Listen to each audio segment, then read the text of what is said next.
You know what? She's right.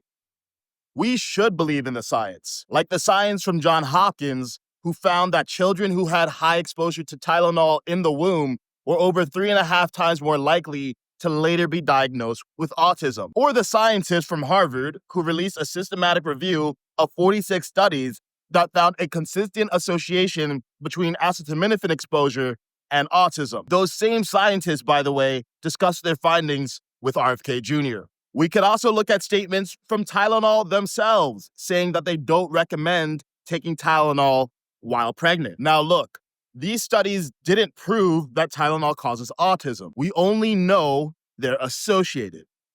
And that's what Trump said. Tylenol during pregnancy can be associated with a very increased risk of autism.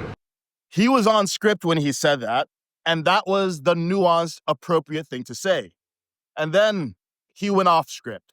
And I want to say it right now. And, you know, the way I look at it, don't take it. Don't take it. There's no downside in not taking it. That was a leadership error. He made a medical recommendation with too much confidence and too little nuance. Because here's the thing. High fevers are also associated with autism, and Tylenol reduces high fevers. Trump overstated his case. And with that said, is that the biggest issue here? Is the most important thing what Trump said to us or what Tylenol might be doing to kids?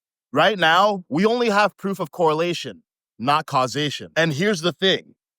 Proof of correlation often precedes proof of causation. Before we knew that smoking causes cancer, we knew that it was correlated with cancer. We may later discover that Tylenol isn't just correlated with autism, but causing it. So in the meantime, maybe it makes sense to just let people know by putting a warning label on Tylenol, which is exactly what RFK is recommending. And while we figure this out, it definitely doesn't make sense for pregnant women to be downing Tylenol for TikTok and endangering their babies for a political stunt. But you know what I think is going on at a deeper level here? These media outlets and social media influencers just don't like Trump. And that's understandable. But think about this. Should the headlines all be about how Trump said what he did?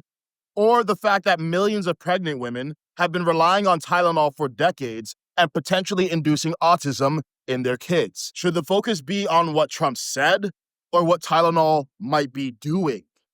Both matter, but what should be in the headline and what should be in paragraph 3? What exactly is the priority here? And shouldn't we all be pleasantly surprised that rather than RFK looking to score political points by making this just about vaccines, he's identified Tylenol as a potential cause?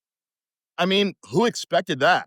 Isn't that a sign that he's not some crazy anti-vaxxer the media claims, but he's actually hunting real autism causes, even if it's not vaccines? And shouldn't we be happy that we have anyone in office willing to challenge Big Pharma, which makes over $10 billion a year from acetaminophen? The US has among the highest recorded autism rates in the world, and 3 times the global average. Shouldn't we be celebrating that someone, anyone, is willing to question all assumptions? But when Trump says something, people focus more on the messenger than the message. That's a logical fallacy called motivated reasoning. Starting with your feelings about a person, then looking for facts to justify those feelings instead of weighing the facts first. And that's what's driving these pregnant women to down Tylenol on camera. Not because they need it, but because they need likes. They're more focused on who is solving the problems rather than the problems they're solving. This level of bias is crazy, and it's also dangerous. If you want help understanding what's happening and what to do about it, I just released a new essay on my Substack. Subscribe at the link below, and I'll see you there.